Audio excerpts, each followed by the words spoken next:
सोमवार को कांग्रेस की ओर केंद्र की मोदी सरकार और प्रदेश की योगी सरकार के खिलाफ मोर्चा खोल दिया है।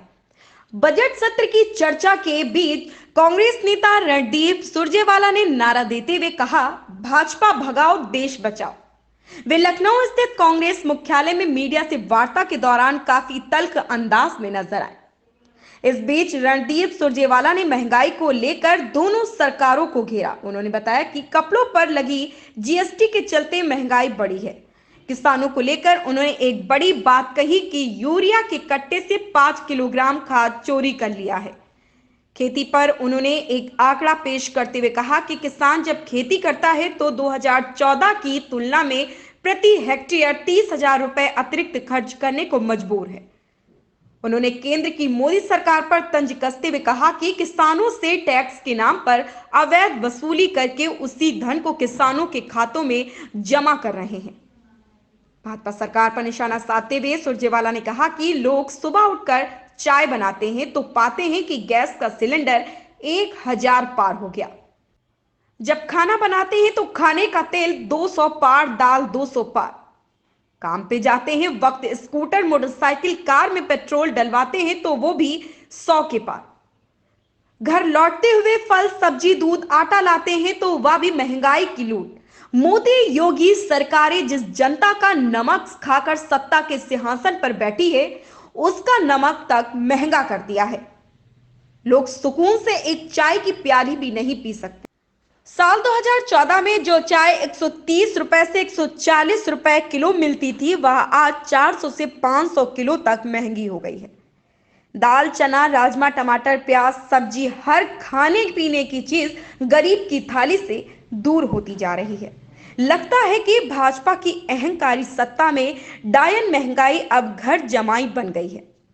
उन्होंने कहा कि आम आदमी की आय कम हो रही है और बीजेपी की आय बढ़ रही।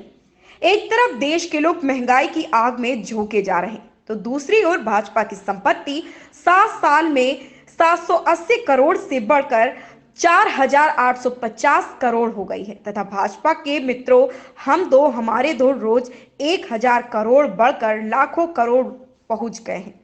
भाजपा का मूल मंत्र है, पूंजीपतियों को सींचो, नौकरी पेशा मध्यम वर्ग से खींचो।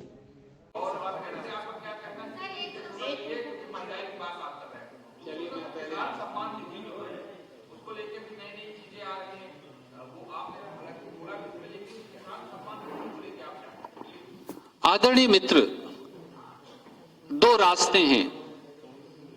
किसान सम्मान निधि अगर देनी ही है तो उसे प्रति हेक्टेयर दीजिए, प्रति किसान नहीं। जमीन से जोड़िए ना उसे।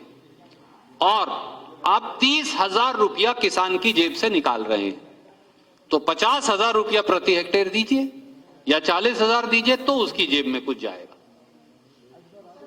आप 6,000 रुपया पूरे साल में एक किसान को देकर कहते हैं कि भैया 6,000 रुपए दे, पर तेरे डीजल पर मैं 23 रुपया लीटर लूंगा। साहब, मोदी जी ने, योगी जी ने कभी खेती करी है? 5 एकड़ खेती करने में, एक बार फसल बीजने में 350 लीटर का ड्रम लगता है सर। तो आप तो मेरे पैसे तो तभी निकाल के ले जाते हो सारे। अगर मैं 500 लीटर भी इस्तेमाल करता हूं और आप उसे, अगर आप 25 रुपए से ही जर्ब कर लीजिए तो 12,500 रुपए आप मेरे पैसे तो वहीं निकाल कर लेंगे उससे फालतू। तो फिर आप कहते हो तुम्हारे अच्छे दिन आके खुश रहो। ये कैसे संभव है? तो जमीन से जोड़िए और जितना लागत पर खर्चा आपने बढ़ाया 30,000 रुपया, उससे ज्यादा राशि दीजिए। सर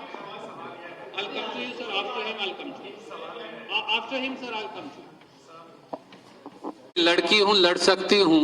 फिर मुझे सुप्रिया जी ने कहा कि आपने किसी महिला से सवाल नहीं लिया अभी तक।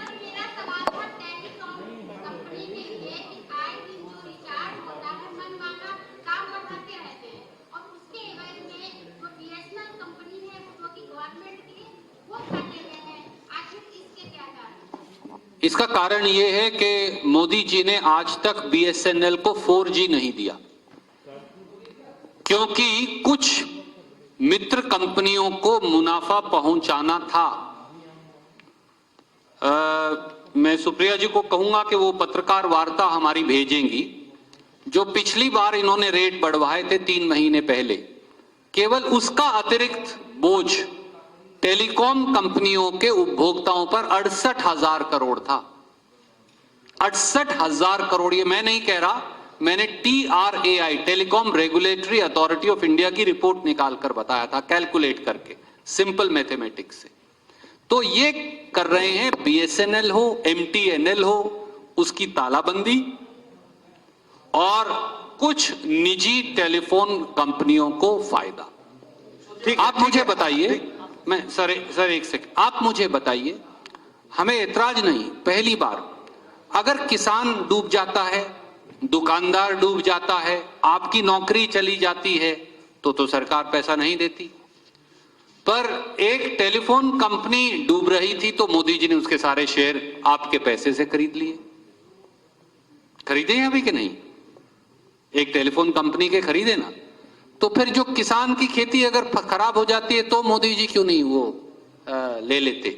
या आपकी अगर नौकरी चली जाती है तो क्यों नहीं करते? तो उनको तो 60,000 50,000 करोड़ रुपया दे दिया।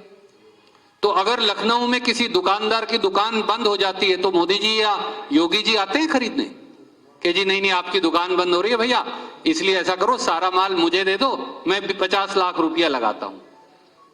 तो ये नया मॉडल है, पूंजीपतियों को सींचो, गरीब और नौकरी पेशा से खींचो, यही मॉडल है। धन्यवाद। संजय जी, अच्छा क्या आखिरी एक सर इनका जवाब दे दीजिए, क्या कह रहे हैं आप?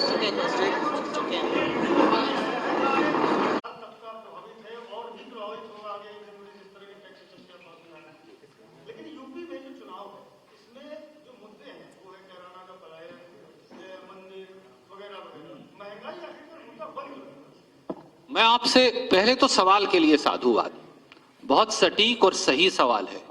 इसीलिए मैंने कहा महंगाई को शमशान में जलाओ या कब्रिस्तान में दबाओ, हमें कोई एतराज नहीं। तमचे से मरवाओ या जीप के नीचे रोंदवाओ, हमें उसमें भी कोई एतराज नहीं, ना यूपी के किसी व्यक्ति को। पर महंगाई की बात करवाओ, क्योंकि महंगाई ही मुद्दा है। मेरी जिंदगी में मैं भगवान के दर्शन, मुझे लगता है कि मैं उस भूमि से आता हूं जिसके कण कण में श्रीमद् भगवत गीता है, और 5,500 साल के इतिहास के बीच में मुझे ये सौभाग्य मिला उस इलाके की नुमाइंदगी करने का वर्षों तक, जिसके हर कण को अगर आप पलटेंगे तो श्रीमद् भगवत गीता है। कहीं भगवान कृष्ण का बनाया हुआ एक मंदिर है, कहीं उनका बनाया हुआ घाट है, कहीं उनके बनाई हुई तीसरी चीज है। परंतु भगवान के बंदे जिंदा कैसे रहें?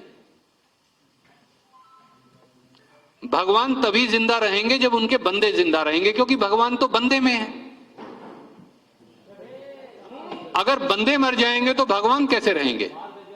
सृष्टि तो तभी रहेगी जब लोग रहेंगे। इसीलिए महंगाई मुद्दा है। मेरे बच्चे में गुण है, शिक्षा है, हुनर है, रोटी नहीं है, रोजगार नहीं है। सबसे ज्यादा बेरोजगारी उत्तर प्रदेश में है। हमें आप बाकी सब बातें करिए ना, कोई एतराज नहीं, पर पहले महंगाई और बेरोजगारी पर जवाब दीजिए। और कांग्रेस, प्रियंका गांधी जी ये प्रयास कर रही हैं, कांग्रेस पार्टी ये प्रयास कर रही है कि जिंदगी से जुड़े हुआ सबसे महत्वपूर्ण दोनों मुद्दे चुनाव में नेताओं और राजनीतिक दलों की जवाबदेही का मसौदा बन जाए।